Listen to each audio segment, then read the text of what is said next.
అంత అద్భుతమైన శ్లోకం. చిత్రం మటతలో మూలే.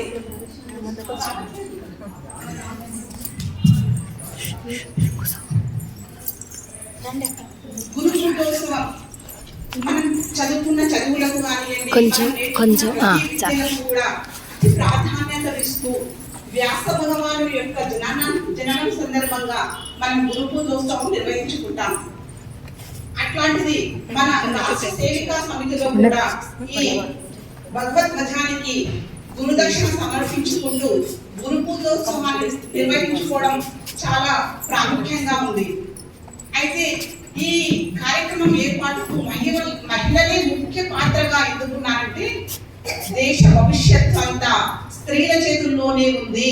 ఒక స్త్రీ తన కుటుంబాన్ని సరియైన మార్గదర్శకంలో నడిపిస్తే ఆ కుటుంబం మొత్తము ఒక అద్భుతమైన వాతావరణంతో తన పిల్లల్ని కూడా అంత క్రమశిక్షణగా పెంచగలదన్న ఒక ముఖ్య ఉద్దేశంతో మౌసేజీ గారు, సరస్వతి తాయి గారు ఏర్పాటు చేసిన ఒక గొప్పనైన ఆలోచనగా ఈ కార్యక్రమాన్ని చెప్పవచ్చు.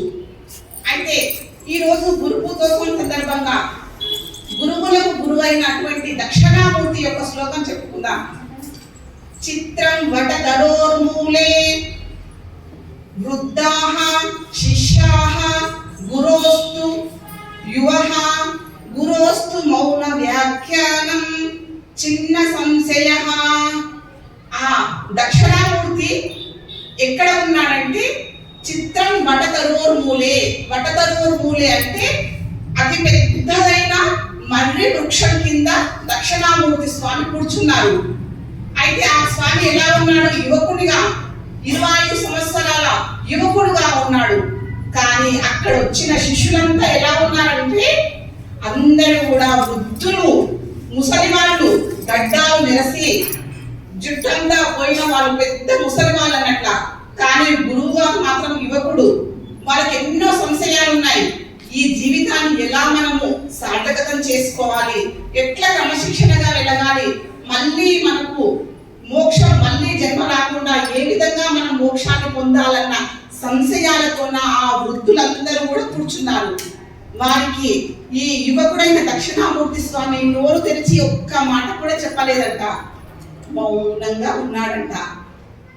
మౌన వ్యాఖ్యానం, మౌనంగానే అన్ని కళ్ళల్లో కళ్ళు పెట్టి. అందుకే గురువులు ఏ విద్య కూడా మనకు క్లాస్ రూమ్ లో చెప్పినప్పుడు కానీ పిల్లలు మౌనంగా ఉండి గురువు గారు చెప్పే పాఠాలను శ్రద్ధగా కళ్ళు అప్పగించి మనం వినడం వల్ల ఆ చెప్పే చదువులో 60% మన మనస్సులోకి, మన మెదడులోకి వెళ్తుంది. కాబట్టి మౌనమే ఇక్కడ ప్రధానం. గురువు గారు కూడా మౌనంగా ఉన్నారట. ఆయన చూస్తూ, ఆయన కళ్ళల్లో చూస్తుంటేనే అక్కడ ఉన్న శిష్యులకంతా కూడా వారికి ఉన్న సందేహాలన్నీ తీరిపోయాయంట. అంతటి గొప్పనైన గురువులు మన భారతదేశంలో ఉన్నందుకు మనం ఎంతో గర్వించాలి. అపూర్వమైన సంపద మన భారతదేశ సంపద. వేదాలు, 18 పురాణాలు, ఉపనిషత్తులు ఇలా చెప్పుకుంటూ పోతే మన భారతదేశం ఒక విజ్ఞాన భాండాగారం. దానికి ప్రతీకగానే ఈ రోజు మనం గురు పూజోత్సవం జరుపుకుంటున్నాం. కాషాయం జెండా ఎగరవేస్తున్నాం.